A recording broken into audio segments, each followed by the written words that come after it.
বইমেলায় প্রকাশিত কাব্যগ্রন্থ চিরদিনের। শিলিগুড়ি কাঞ্চনজঙ্ঘা স্টেডিয়ামের মেলার মাঠে চলতে থাকা উত্তরবঙ্গ বইমেলায় প্রকাশিত হল কবি ধনঞ্জয় পালের লেখা বই চিরদিনের। শিলিগুড়ি কাঞ্চনজঙ্ঘা ক্রীড়াঙ্গনের মেলা প্রাঙ্গণে 6ই ডিসেম্বর 2024 থেকে শুরু হয়েছে 42তম উত্তরবঙ্গ বইমেলা। 8ই ডিসেম্বর 2024 রবিবার এই বইমেলার লিটল ম্যাগাজিনের স্টলে এক অনাড়ম্বর পরিবেশে প্রকাশিত হল কবি ধনঞ্জয় পালের প্রথম কাব্যগ্রন্থ চিরদিনের। এই বইটিতে ধনঞ্জয় পালের 56টি কবিতা স্থান পেয়েছে। বইটির প্রকাশক কাবেরী পাল। অক্ষরবিন্যাসে রয়েছে মাম কম্পিউটার। শিলিগুড়ি ও আশেপাশের এলাকার বহু কবি, লেখক, প্রাবন্ধিক ও কৃতি গণ্যমান্য ব্যক্তিদের উজ্জ্বল উপস্থিতিতে লিটল ম্যাগাজিনের স্টলের পরিবেশ এক অন্য মাত্রায় পৌঁছেছিল। ঝকঝকে প্রচ্ছদ ও প্রায় নির্ভুল টাইপিং বইটির গ্রহণযোগ্যতা অনেকখানি বাড়িয়ে দিয়েছে। শিলিগুড়ির বিশিষ্ট সাহিত্যিক তথা সাংবাদিক বিপুল দাসের হাতে বইটি তুলে দেওয়া হয়। এছাড়া মুরলীগঞ্জ স্কুলের প্রধান শিক্ষকের হাতেও বইটি তুলে দেওয়া হয়। অনুষ্ঠানের বিভিন্ন সময়ে উপস্থিত ছিলেন সজল কুমার গুহ, অনিল সাহা, অর্চনা মিত্র, মদন ভট্টাচার্য, গৌতম চক্রবর্তী, বঙ্কিম সরকার, ডক্টর বাসুদেব রায়, নিশিকান্ত সিনহা, বিপুল দাস, শুভ্রা দাস, সুহাস বসু, মুরলীগঞ্জ হাই স্কুলের প্রধান শিক্ষক শামসুল আলম, সাউডাঙ্গি আশ্রমের স্বামীজি, অধ্যাপক রঘুনাথ ঘোষ এবং আরও অনেকে। ডিসেম্বর 2024 প্রকাশিত হচ্ছে বইমেলায়। ধনঞ্জয়কে অনেক অনেক শুভেচ্ছা, অভিনন্দন। কাব্যগ্রন্থের নাম চিরদিনের। নতুন কবিতার বই ধনঞ্জয়ের, কবিতার বইয়ের নাম চিরদিনের। মানুষটি এমনিতে পেশাগতভাবে সরকারি কর্মচারী, তবু বলা যেতে পারে সাহিত্য সংস্কৃতির সঙ্গে দীর্ঘদিন ধরে যুক্ত এবং আগামী দিনে যুক্ত থাকবে এই আশা এবং আকাঙ্ক্ষা রেখে। এটা বর্তমান প্রজন্ম যারা বই পড়তে ভুলে গেছে তারা এই বই পড়ে আরও উদ্বুদ্ধ হবে।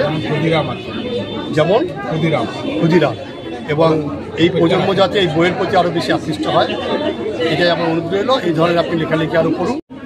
সুন্দর সুন্দর কবিতা তুলে ধরেছে। সবাইকে পড়বেন, নেবেন বই। আমরা আজকে বইমেলায় আছি, স্টলে আছি, বালকপুর পার্কে এখানে এসেছি। ধনঞ্জয়ের বইটা এখান থেকে ওকে জানাই যে আগামীতে যেন আরও আমরা ওর কাছ থেকে ভালো ভালো লেখা পাই। আমরা তো আছি সঙ্গে, এইভাবে এগিয়ে যাক ধনঞ্জয় ভাই। আমরা আজকে সেই আকাঙ্ক্ষা আমাদের পূর্ণ হলো এবং সত্যি ধনঞ্জয়ের বই বের হলো চিরদিনে। আমরা আশা করি ধনঞ্জয় এইভাবে এগিয়ে যাবে। আগামী দিনে আমরা মনে করি যে আরও সুন্দরভাবে পরপর কাব্যগ্রন্থ তার বেরোবে। এই আশীর্বাদ আমাদের থাকলো।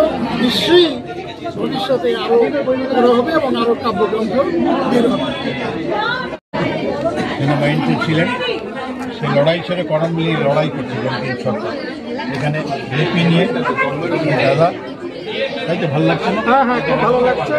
আপনার দীর্ঘদিনের যুদ্ধ জয়ের জন্য অভিনন্দন জানাই। 50টির কবিতা আছে বাংলা ভাষায়। বইটি হাতে পেয়ে সত্যিই ভীষণ ভালো লাগছে। এখানে দাঁড়িয়ে আমার একটি কবিতা পড়াও হলো, গ্রাম্য মেয়ের একটি কবিতা।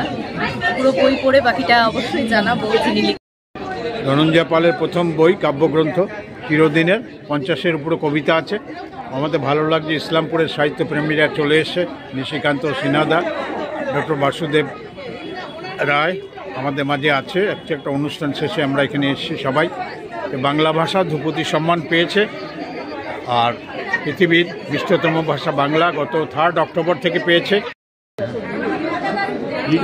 মেলায় বইমেলা ম্যাগাজিন প্যাভিলিয়নটা আছে, সেখানে ধনঞ্জয় পালের প্রথম প্রেমের কবিতার বই চিরদিনের। আমার গান শুনে চিরদিন তুমি যে আমার, সেই সুরেই এই ধনঞ্জয় পালের বিভিন্ন কবিতা সব কবিতা হচ্ছে গিয়ে চিরদিনের। আপনারা যারা এসছেন এখানে তারা একটু ধনঞ্জয় পালের এই বইটাকে দেখবেন, পড়বেন এবং এই লেখককে, যে কবিকে আপনারা একটু উৎসাহিত করবেন, এই বলে আমি শুনতে দেওয়া। দীর্ঘদিনের পরিচিত ধনঞ্জয় পাল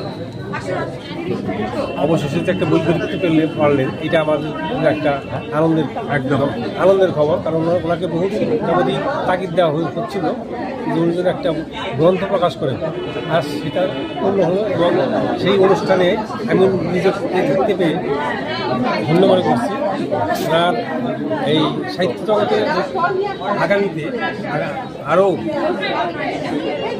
কবিতা থেকে শুরু করে গল্প, প্রবন্ধ, এগুলো বিভিন্ন রকম গ্রন্থ আশা করি। পড়ার আকাঙ্ক্ষা থাকলেও, কারণ যত নতুন লেখক আসছে সাহিত্যের জগতে, তত এই জগৎটা তত উজ্জ্বল হয়ে উঠছে, তত ঋদ্ধ হয়ে উঠছে। তাকে অভিনন্দন, আশা করি বইটি পাঠক প্রিয় হয়ে উঠবে। অনেক শুভেচ্ছা রইল তার প্রয়াসে। আমি তো অভিভূত, বহুদিন ধরে জানি আপনি কবিতা লেখেন, কিন্তু বই হিসেবে হ্যাঁ এইবার প্রকাশ হলো, এটাতে আমি ভীষণ খুশি হয়েছি। আমরা পড়ে দেখব। আপনাকে অনেক শুভেচ্ছা জানাই। এবারে যে চিরদিনের ধনঞ্জয় পাল যে বইটা সেটা কবিতার বই। কবিতাকে পড়ার জন্য সবাই কবিতা পড়ুন, সবাই একটু ভালো কবিতাকে ভালো দেখে আপনি এই বইটা নিয়ে ভালো লাগবে, পড়ে আপনাদের মতামত সবাই জানাবেন। চিরদিনের ধনঞ্জয় দার আর একটা বই আজকে প্রকাশিত হয়েছে চিরদিনের, তিনি সেটা তুলে দিলেন আমাদের মহারাজকে এবং ডক্টর রঘুনাথ স্যার।